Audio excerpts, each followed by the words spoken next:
And we are live. Welcome, mystery and thriller fans. I'm your on-air host, Sara DiVello, and I am so excited to welcome back Wendy Walker, here to give us the inside scoop on her brand new book out next Tuesday, What Remains. Wendy, welcome back to Mystery and Thriller Mavens.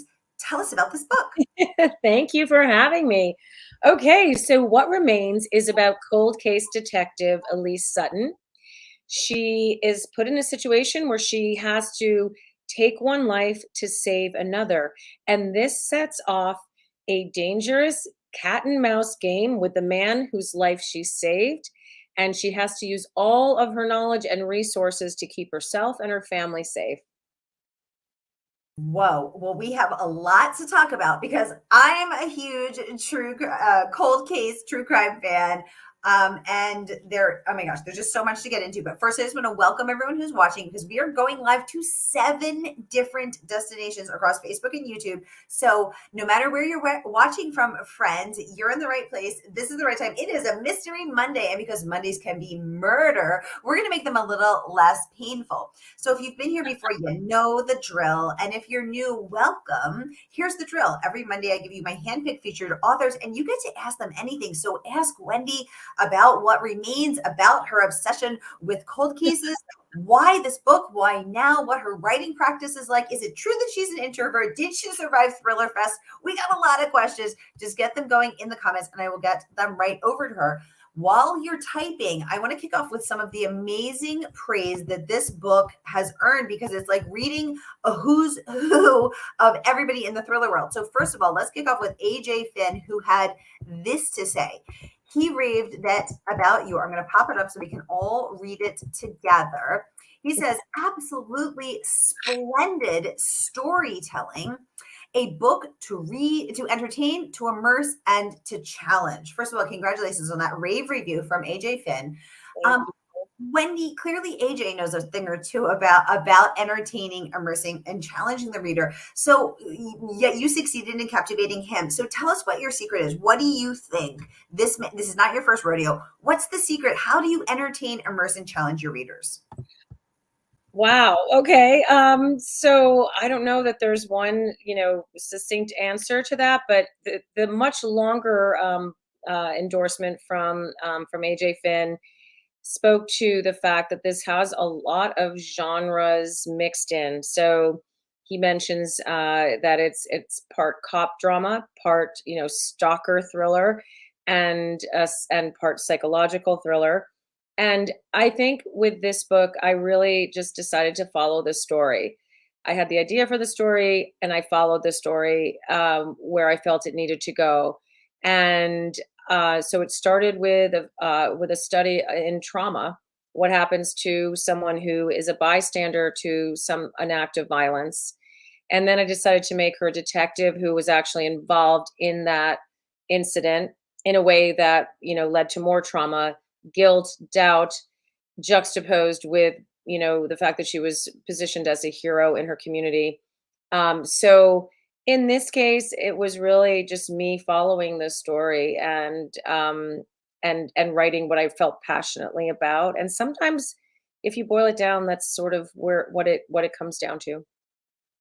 I love that, and I did just pop up the whole review because it does cover us because AJ liked to share it all. But I think what he said is really important, which is that he says a few chapters later, another question, more unnerving. What would you do now? Most novels would have quit by this point, but most novels aren't written by Wendy Walker, whose earlier stories of psychological suspense, humane, inquisitive, and sinister, often in the same sentence, showcased a rare talent.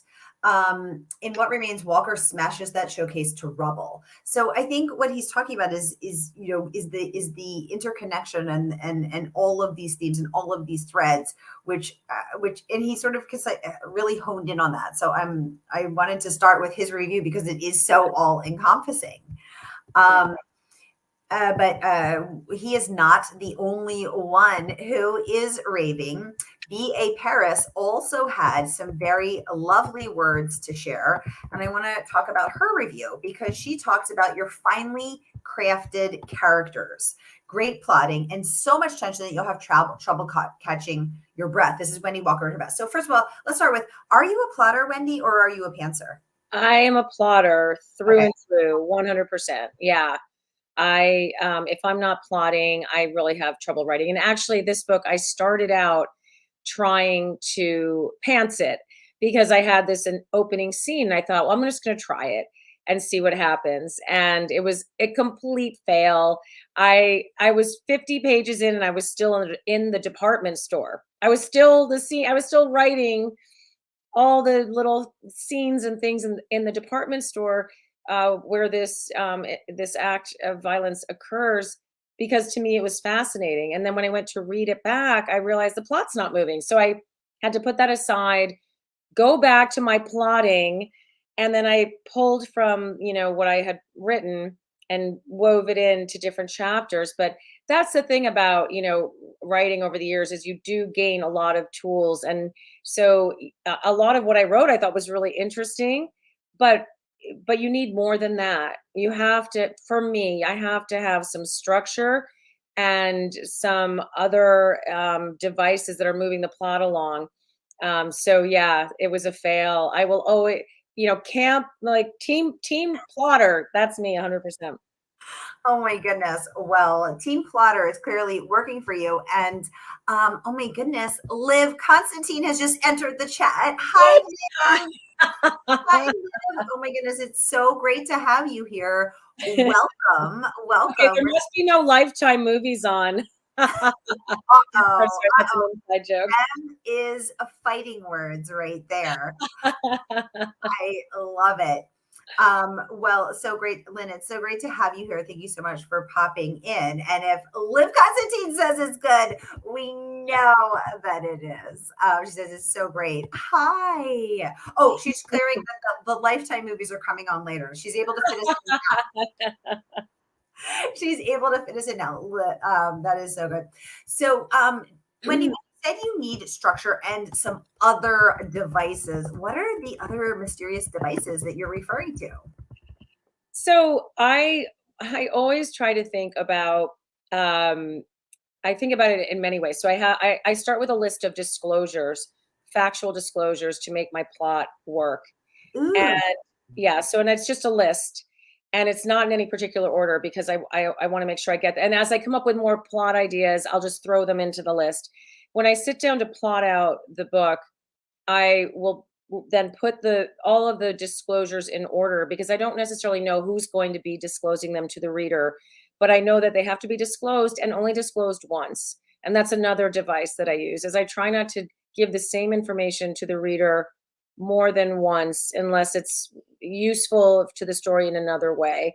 For example, showing how a particular character feels about the disclosure. But I don't want to. I think that can sort of slow the plot down, and it's boring. The reader already knows these things. And then once I've put all the disclosures into each chapter where they're going to be, and I've made that decision. Like this character is going to disclose this fact in this way, and then I can sit down to write. And that's where the sort of more fluid writing comes for me, because I will fill in around the plot scaffolding all of the character development, all the descriptions of things. And then sometimes things will take me in a different direction, and I'll come up with a new idea and I'll have to thread it through. But yeah, those are the basic tools that I work with at the very beginning. so Wendy, I want to talk about your character now. So, as a person who's also obsessed with cold cases, what is it about human nature that, why do you think we are so obsessed with cold cases? Why do we care? Why can't we just let it go?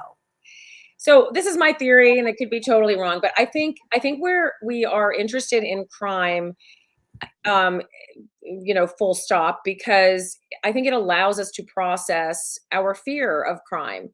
So when something, it's like a car crash, right? Why there's rubbernecking, it's very hard to look away, and I think it's our way of trying to understand what it looks like and what it feels like without it happening to us. If you take a cold case, that's a case where, it goes on and on, right? We hear the colder a case gets and the more investigation takes place, the more we hear about the family of the victim, the more we hear about the victim, the more we hear about all the possible suspects, all the people the victim knew, who could have done it, why. We get into this psychology. And that immersion is deeper and deeper the colder the case gets and the more fervent we are to sort of, to solve it, and wondering all the possibilities of who could have done it and why. And I think that allows us to really immerse in our fears and process those fears and our curiosity about people who might be dangerous. There's something very primal about the desire to understand that, to Mm. help keep ourselves safe. So that's my theory about it. I could be totally wrong. Maybe we're all just really curious and twisted. I don't know. So, what fear did you want to process with this book? That you're trusting the wrong person, that you could save the wrong person, that people aren't who they think they are, without giving anything away, obviously. But what were you noodling on and working through? Yeah, so it started. So I write a lot about trauma. Anyone who's read my work, a lot of it starts with childhood trauma, and then sort of threads through to where people are when we find them in my story. This book starts with, just people going about their lives who are all together in this store when this traumatic event occurs. And I was interested in this topic after listening to witnesses to a real shooting in Colorado who had just come out of the store, and they were the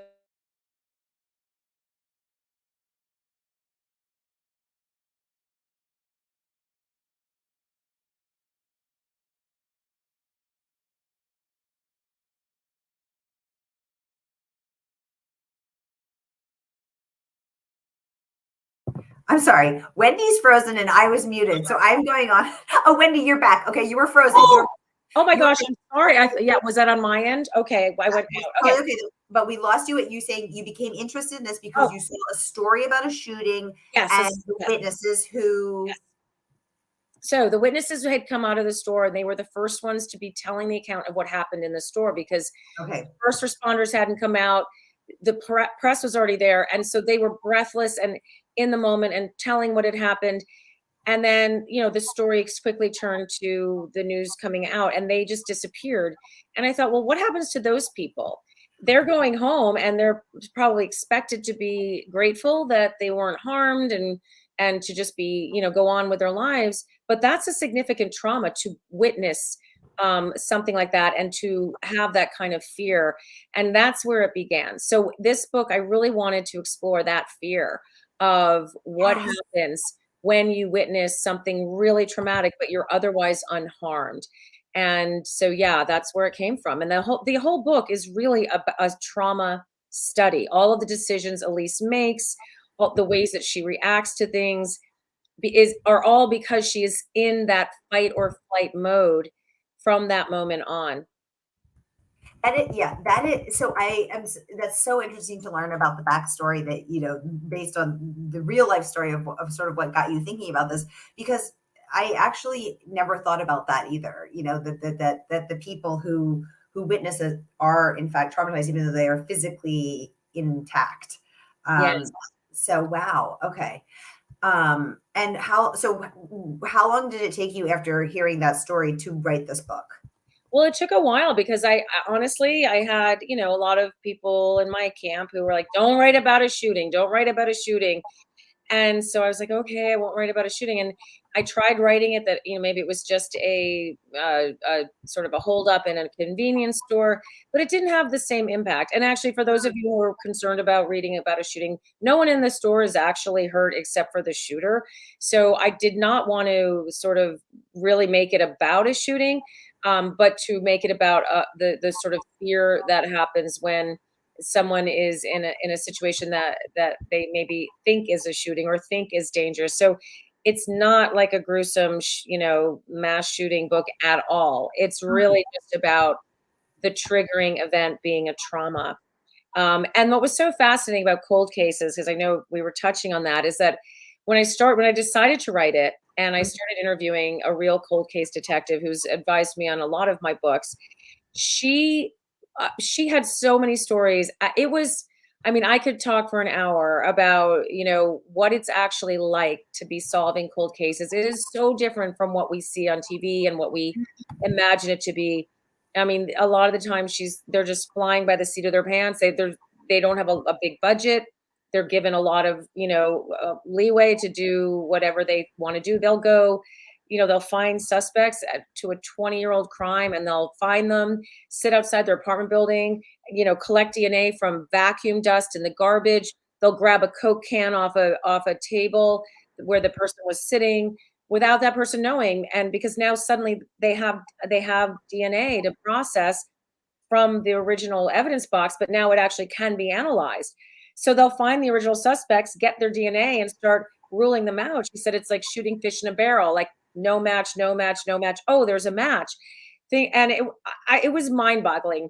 But in addition to that, so there's a lot of that in the book, but in Yeah. addition to that, the emotion that she described working these cases, she said every time she takes a file and decides to open a case, she knows that the family members are going to be, brought back into the crime and in a sense re-traumatized, Right. and maybe to the point where they are finding some justice or finding a body or finding a missing person, and Mm. that will change their lives for the better. But sometimes it will just reopen the trauma, give them hope again, and Oh, so it's an incredibly emotional decision. And then going into these old cases and knowing that now it's like at rest, there's something weighty about that in a very calm and thoughtful way, instead of like an in the moment we have to find this perpetrator way, but a really calm, thoughtful way. And the emotions are very different and in some ways deeper. So that I wanted to weave all of that into the book because I found that so compelling. yes. Oh my God, that's fascinating. I've learned so much just in these 30 seconds. That's very, very cool. And very cool to know that you worked, with this real life detective on not just this book, but many of your books. Yeah. Um, Y'all, I'm very excited to share that we're able to offer you signed and personalized books tonight. So the book drops next Tuesday.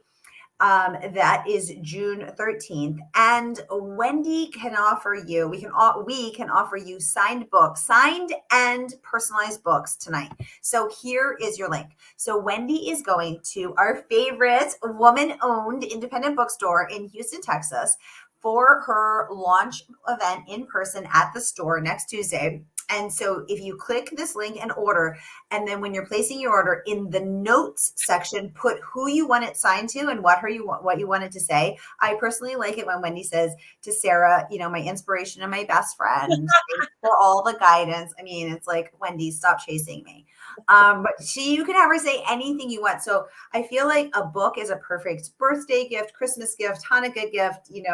We have so many Mother's Day, like whatever's coming up, 4th of July. We got a lot of holidays coming up. Your birthday, your mother-in-law's birthday, your girlfriend's birthday, whatever.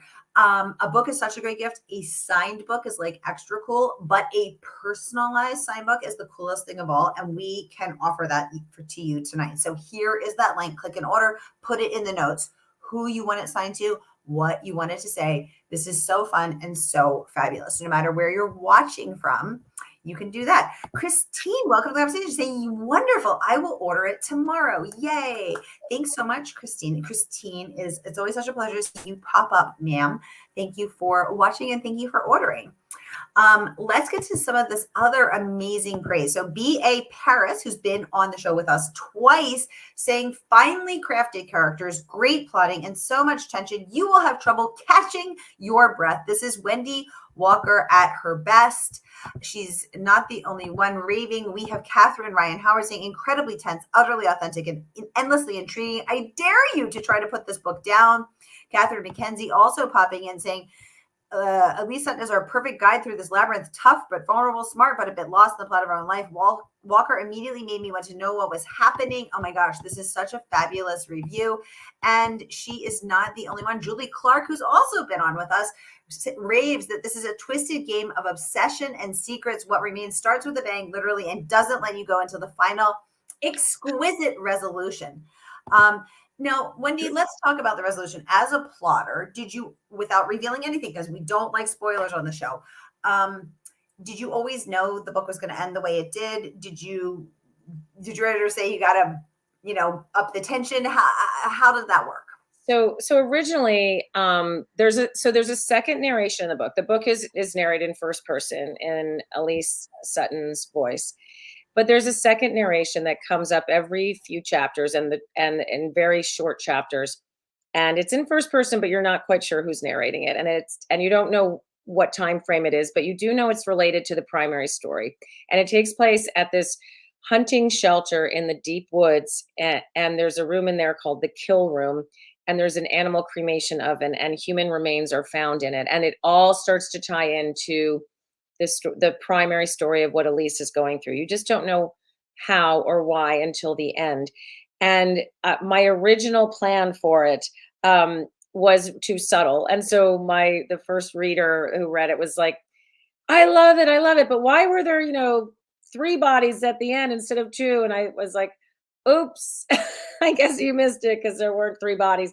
So I had to go back and make it a little less subtle, and then then it really takes a lot of eyes on the book to get it just right. Like, okay, don't drop that clue more than once, put that clue in later, maybe drop in some things about the weather to give people a sense of the time, but not everyone will catch it, but some will. I mean, it's a lot of massaging when you have that kind of a twist.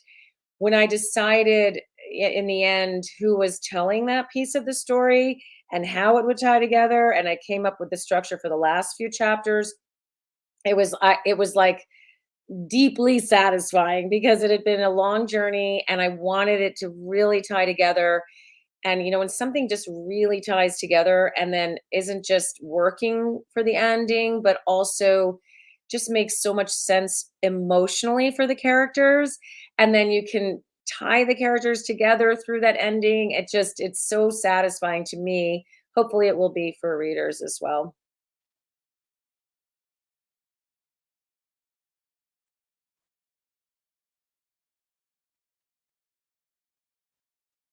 So sorry, I was muted because I didn't want you to Oh, good. I thought it was me I didn't again. want you to hear me typing the pre-order link. Tracy saying, "Hi, Wendy and Sarah. So nice to meet you both at Thrillfest." Hi, Tracy. Thank you so much for joining. So lovely to meet you as well. Wendy, I like how you describe the reworking of the ending as, quote, deeply satisfying, because I think that when that writing is not easy, right? And a lot of the times, at least I spend thinking like, is this working? Like tap tap, is this thing on? Is you picking up what I'm putting down? And when you get it right and it hits and you feel that sort of deep down click where it is right, it is exactly that. It is deeply satisfying. And I also was thinking about what you said about the placement and the revelation of the clues.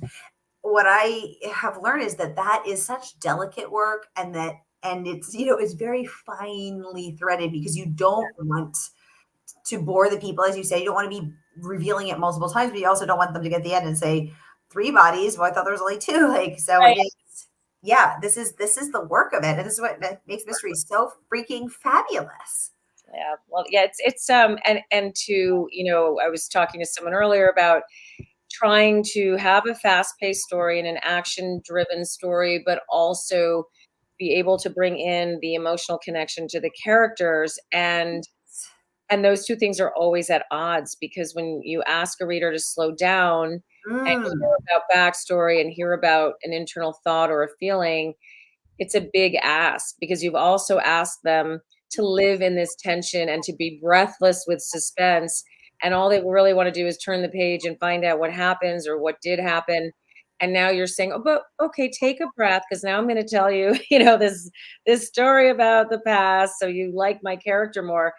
It's that too, I think, requires a lot of massaging, a lot of beta readers, a lot of people, to weigh in, and ultimately to then have to make the decision, because not everyone agrees, and try to find a middle ground, because some people like more backstory, some people want to skip right over it, and you have to try to thread that needle every single time.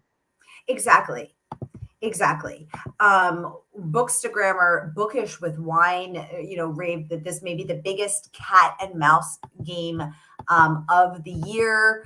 Another bookstagrammer that I follow, not too many books, said this may be end up being my favorite book of June because it is so unexpected. So it's just so great to see that the intention and the work that you put in resonating and being received, exactly as you would hope.